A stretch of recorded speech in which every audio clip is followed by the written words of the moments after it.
La Bible en un an, la 29e journée, le livre de l'Exode, chapitre 7, verset 26, au chapitre 9, verset 35, le livre des psaumes, chapitre 24, verset 1 à 10, le livre des proverbes, chapitre 4, verset 7 à 9, la première épître de Pierre, chapitre 2, verset 11, au chapitre 3, verset 7. Le livre de l'Exode chapitre 7.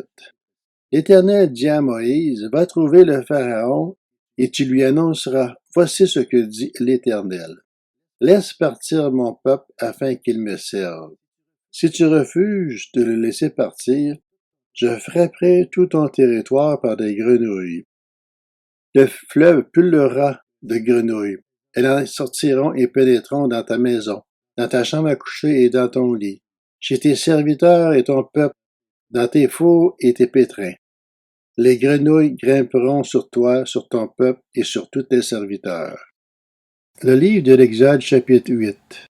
L'Éternel dit à Moïse, dis à Aaron, tends la main avec ton bâton sur la rivière, les ruisseaux et les étangs, et fais-en monter les grenouilles sur l'Égypte.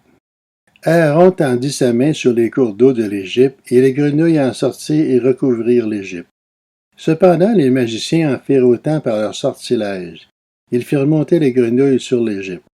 Le Pharaon appela Moïse et Aaron et dit, prie l'Éternel afin qu'il éloigne les grenouilles de moi et de mon peuple. Et je laisserai le peuple partir pour offrir des sacrifices à l'Éternel. Moïse dit au Pharaon, à toi l'honneur de me fixer le moment où je dois prier pour toi, pour tes serviteurs et pour ton peuple, afin que l'Éternel éloigne les grenouilles de toi et de tes maisons. Il n'en restera que dans le fleuve. Il répondit, demain. Moïse dit, cela se passera comme cela, afin que tu saches qu'il n'y ait personne qui soit pareil à l'Éternel notre Dieu. Les grenouilles s'éloigneront de toi et de tes maisons, de tes serviteurs et de ton peuple. Il n'en restera que dans le fleuve. Moïse et Aaron sortirent de chez le Pharaon, puis Moïse cria à l'Éternel à cause des grenouilles dont il avait frappé le Pharaon. L'Éternel fit ce que demandait Moïse, et les grenouilles moururent dans les maisons, les cours intérieures et les champs. On en fit des tas, et le pays fut infecté. Voyant qu'il y avait du répit, le Pharaon rendit son cœur plus insensible encore, et n'écouta pas Moïse et Aaron. Cela se passa comme l'Éternel l'avait dit. L'Éternel dit à Moïse, dis à Aaron, tends ton bâton et frappe la poussière de la terre. Elle se changera en moustique dans toute l'Égypte. C'est ce qu'ils firent. Aaron tendit la main avec son bâton et frappa la poussière de la terre. Elle fut changée en moustique sur les hommes et sur les animaux. Toute la poussière de la terre fut changée en moustique dans toute l'Égypte. Les magiciens employèrent leur sortilège pour produire les moustiques, mais ils n'y parvinrent pas. Les moustiques étaient sur les hommes et sur les animaux. Les magiciens dirent au Pharaon, c'est le doigt de Dieu. Le cœur du Pharaon s'endurcit et n'écouta pas Moïse et Aaron. Et cela se passa comme l'Éternel l'avait dit. L'Éternel dit à Moïse, lève-toi de bon matin et présente-toi devant le Pharaon. Il sortira pour aller près de l'eau. Tu lui annonceras, voici ce que dit l'Éternel. Laisse partir mon peuple afin qu'il me serve. Si tu ne laisses pas partir mon peuple, j'enverrai les mouches venimeuses contre toi, contre tes serviteurs, ton peuple et tes maisons. Les maisons des Égyptiens seront remplies de mouches et le sol en sera couvert. Cependant, ce jour-là, je traiterai de manière différente la région de Gozan, où habite mon peuple. Il n'y aura pas de mouches là-bas, afin que tu saches que moi, l'Éternel, je suis présent dans cette région. Je placerai une séparation entre mon peuple et le tien. Ce signe sera pour demain. C'est ce que fit l'Éternel. Une grande quantité de mouches venimeuses vint dans la maison du Pharaon et de ses serviteurs, et toute l'Égypte fut dévastée par les mouches. Le Pharaon appela Moïse et Aaron et dit, allez-y, offrez des sacrifices à votre Dieu dans le pays. Moïse répondit, il n'est pas convenable d'agir ainsi. En effet, nous offririons à l'Éternel notre Dieu des sacrifices qui font horreur aux Égyptiens. Et si nous offrons sous les yeux des Égyptiens des sacrifices qui leur font horreur, ne nous lanceront-ils pas des pierres? Nous ferons 3 journées de marche dans le désert, et alors nous offrirons des sacrifices à l'Éternel notre Dieu, conformément à ce qu'il nous dira. Le Pharaon dit, je vous laisserai partir pour offrir des sacrifices à l'Éternel, votre Dieu, dans le désert. Seulement, vous ne vous éloignerez pas en y allant. Priez pour moi. Moïse répondit, dès que je serai sorti de chez toi, je prierai l'Éternel. Demain, les mouches s'éloigneront du Pharaon, de ses serviteurs et de son peuple. Mais que le Pharaon ne nous trompe plus en refusant de laisser le peuple partir pour offrir des sacrifices à l'Éternel. Moïse sortit de chez le Pharaon et pria l'Éternel. L'Éternel fit ce que demanda Moïse, et les mouches s'éloignèrent du Pharaon, de ses serviteurs et de son peuple.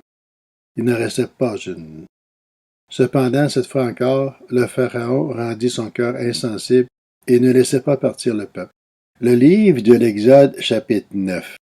L'Éternel dit à Moïse, « Va trouver le Pharaon et tu lui annonceras. Voici ce que dit l'Éternel, le Dieu des Hébreux. Laisse partir mon peuple afin qu'il me serve.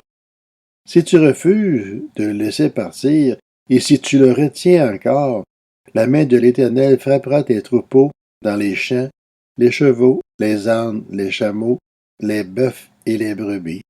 Il y aura une mortalité très importante. L'Éternel traitera de manière différente les troupeaux d'Israël et ceux des Égyptiens. Rien de tout ce qui appartient aux Israélites ne mourra.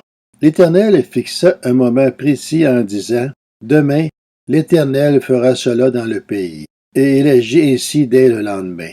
Tous les troupeaux des Égyptiens moururent, tandis que pas une seule bête des troupeaux des Israélites ne mourut.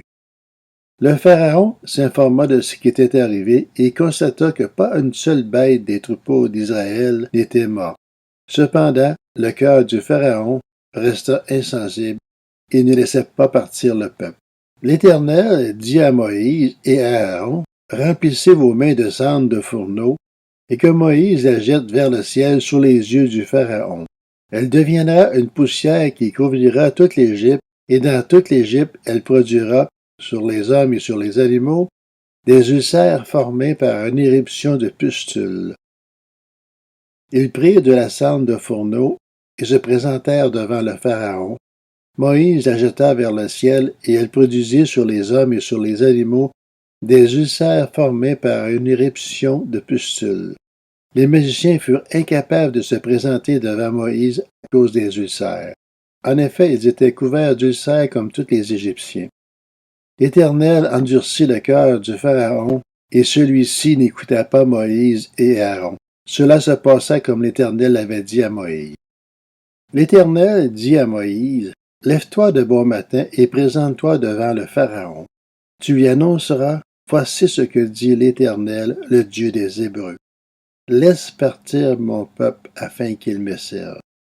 En effet, cette fois, je vais envoyer tous mes fléaux contre ton cœur, contre tes serviteurs et contre ton peuple, afin que tu saches qu'il n'y a personne qui soit pareil à moi sur toute la terre. Si j'étais intervenu pour te frapper de la peste, toi et ton peuple, tu aurais disparu de la terre. Mais voilà pourquoi je t'ai suscité, c'est pour te montrer ma puissance et afin que mon nom soit proclamé sur toute la terre. Si tu t'attaques encore à mon peuple et ne le laisses pas partir, alors je ferai pleuvoir demain, à 7 heures, une grêle si forte qu'il n'y en aura pas eu de pareil en Égypte depuis le jour de sa fondation jusqu'à maintenant. Fais donc mettre en sécurité tes troupeaux et tout ce qui t'appartient dans les champs.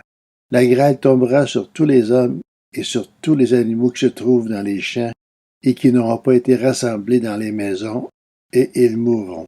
Les serviteurs du Pharaon qui prirent la parole de l'Éternel au sérieux mirent leurs serviteurs et leurs troupeaux à l'abri dans les maisons.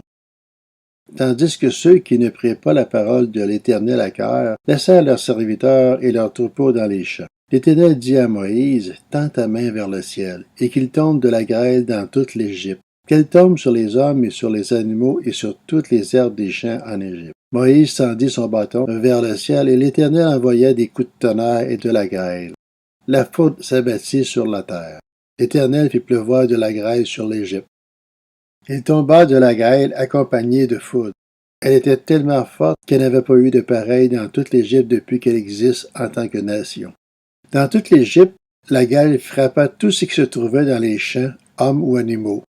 Elle frappa aussi toute la végétation et brisa tous les arbres. Ce fut seulement dans la région de Gozan, là où se trouvaient les Israélites, qu'il n'y eut pas de grêle. Le Pharaon fit appeler Moïse et Aaron et leur dit, « Cette fois-ci j'ai péché, c'est l'Éternel qui est juste, et mon peuple et moi nous sommes coupables. Priez l'Éternel pour qu'il n'y ait plus de coups de tonnerre ni de grêle, et je vous laisserai partir. On ne vous retiendra plus. » Moïse lui dit, « Quand je sortirai de la ville, je lèverai les mains vers l'Éternel. Les coups de tonnerre cesseront, il n'y aura plus de grêle, afin que tu saches que la terre appartient à l'Éternel. Cependant, je sais que toi et tes serviteurs, vous ne craignez pas encore l'Éternel Dieu. » Le lin et l'orge avaient été touchés parce que l'orge était déjà en épi et que c'était l'époque de la floraison du lin. Quant au blé et à l'épeautre, ils n'y avaient pas été touchés parce qu'ils sont plus tardifs. Moïse sortit de chez le Pharaon pour se rendre à l'extérieur de la ville et il leva la main vers l'Éternel. Les coups de tonnerre et la grêle s'arrêtèrent et la pluie ne tomba plus sur la terre. Voyant que la pluie, la grêle et les coups de tonnerre s'étaient arrêtés, le Pharaon continua de pécher et rendit son cœur plus insensible encore, tout comme ses serviteurs. Le cœur du Pharaon s'endurcit et ne laissait pas partir les Israélites. Cela se passa comme l'Éternel l'avait dit par l'intermédiaire de Moïse. Le livre des Psaumes, chapitre 24. Psaume de David. C'est à l'Éternel qu'appartient la terre avec tout ce qu'elle contient, le monde avec tout ce qui l'habite, car il l'a fondé sur les mers et affermi sur les fleuves. Qui pourra monter à la montagne de l'Éternel? Qui pourra se tenir dans son lieu saint? Celui qui a les mains innocentes et le cœur pur, celui qui ne se livre pas au mensonge et qui ne fait pas de serment trompeur. Il obtiendra la bénédiction de l'Éternel, la justice du Dieu de son salut. Telle est la génération de ceux qui te cherchent, qui aspirent après toi, Dieu de Jacob. Portes, élevez vos linteaux. Élevez-vous, portes éternelles. Que le roi de gloire fasse son entrée. Qui est ce roi de gloire? L'Éternel, si fort et si puissant, l'Éternel puissant dans les combats. Portes, élevez vos linteaux. Élevez-les, portes éternelles. Que le roi de gloire fasse son entrée. Qui donc est ce roi de gloire? L'Éternel, le maître de l'univers. C'est lui, le roi de gloire. Le livre des Proverbes, chapitre 4. Voici le commencement de la sagesse. Acquiers la sagesse et avec tout ce que tu possèdes, acquiers l'intelligence. Tiens-la en haute estime et elle t'élèvera. Elle fera ta gloire quand tu l'embrasseras. Elle mettra sur ta tête une couronne de grâce. Elle t'ornera d'un magnifique diadème. Première épître de Pierre, chapitre 2. Bien-aimés, je vous encourage en tant que résident temporaire et étranger sur la terre à vous abstenir des désirs de votre nature propre qui font la guerre à l'âme. Ayez une bonne conduite au milieu des non-croyants, afin que l'an même où ils vous calomnient, comme si vous faisiez le mal, ils remarquent votre belle manière d'agir et rendent gloire à Dieu le jour où il interviendra. À cause du Seigneur, soumettez-vous à toutes les institutions établies par les hommes, soit au roi parce qu'il est au-dessus de tout, soit au gouverneur parce qu'ils sont envoyés par lui pour punir ceux qui font le mal et approuver ceux qui font le bien. En effet, c'est la volonté de Dieu qu'en pratiquant le bien, vous réduisiez au silence l'ignorance des hommes dépourvus de bon sens. Comportez-vous en homme libre sans faire de la liberté un voile qui couvre la méchanceté, mais en agissant au contraire comme des serviteurs de Dieu. Respectez chacun, aimez les frères et sœurs, craignez Dieu, honorez le roi. Serviteurs, soumettez-vous avec le plus grand respect à vos maîtres, non seulement à ceux qui font preuve de bonté et de douceur, mais aussi à ceux qui ont l'esprit pervers, car c'est une grâce de supporter des difficultés en souffrant injustement pour garder bonne conscience envers Dieu. En effet, quelle gloire y a-t-il à endurer de mauvais traitements si vous commettez des fautes? Mais si vous endurez la souffrance alors que vous faites ce qui est bien, c'est une grâce aux yeux de Dieu. De fait, c'est à cela que vous avez été appelés, parce que Christ aussi a souffert pour nous, vous laissant un exemple afin que vous suiviez cette race, lui qui n'a pas commis de péché, et dans la bouche duquel on n'a pas trouvé de tromperie, lui qui insulté ne rendait pas l'insulte, maltraité ne faisait pas de menaces, mais s'en remettait à celui qui juge justement, lui qui a lui-même porté nos péchés dans son corps à la croix, afin que, libérés du péché, nous vivions pour la justice. C'est par ces blessures que vous avez été guéris. Vous étiez en effet comme des brebis égarées, mais maintenant vous êtes retournés vers le berger et le protecteur de votre âme. Première épître de Pierre, chapitre 3. Vous de même, femmes, soumettez-vous à votre mari. Ainsi, ceux qui refusent de croire à la parole pourront être gagnés sans parole par la conduite de leurs femmes, en observant votre manière de vivre pure et respectueuse, que votre parure ne soit pas une parure extérieure, cheveux tressés, ornements d'or ou vêtements élégants, mais plutôt celle intérieure et cachée du cœur, la pureté incorruptible d'un esprit doux et paisible, qui est d'une grande valeur devant Dieu. C'est ainsi que les femmes saintes qui espéraient en Dieu se paraient autrefois. Elles se soumettaient à leur mari comme Sarah qui a obéi à Abraham en l'appelant son Seigneur. Vous êtes devenus ses filles en faisant ce qui est bien, sans vous laisser troubler par aucune crainte. Marie, vivez de même en montrant de la compréhension à votre femme, en tenant compte de sa nature plus délicate. Montrez-lui de l'estime, car elle doit hériter avec vous de la grâce de la vie. Agissez ainsi afin que rien ne fasse obstacle à vos prières.